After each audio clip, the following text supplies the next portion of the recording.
এবার আমি এতে ঝিঙেগুলো সব দিয়ে দিচ্ছি। খানিকটা হালকা রং ধরুক ঝিঙেটা, তারপরে নেক্সট এতে দিয়ে আমি এবার এতে হলুদ দিয়ে দিচ্ছি,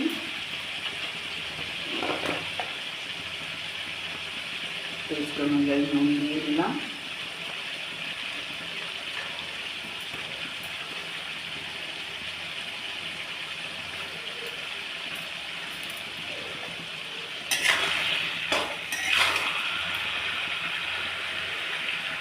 লঙ্কাগুলো দিয়ে দিচ্ছি, আর দুটো গোটা লঙ্কাও দিয়ে দিলাম।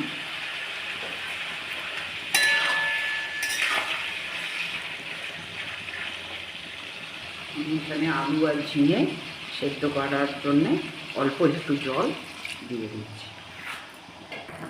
আমার এখানে ঝিঙে আলুটা সেদ্ধ হয়ে এসেছে, আর একটু হবে, তারপরে আমি আপনাদের দেখাচ্ছি কীরকম করে নামাবো।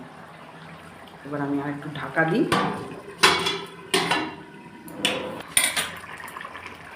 আমার এখানে ঝোলটা হয়ে এসেছে। এবার আমি একে একে মাছগুলো দিয়ে একটুখানি ফুটিয়ে তারপরে ফিরে আসছি। আমার এখানে ilsha with rich good stew একদম রেডি হয়ে গেছে। আমি এখানে সাদা ভাত আর ইলিশ মাছের যে তেলটা ছিল এইটা দিয়ে আজকের আমি মেনুটা করেছি। এটা জাস্ট দুর্দান্ত।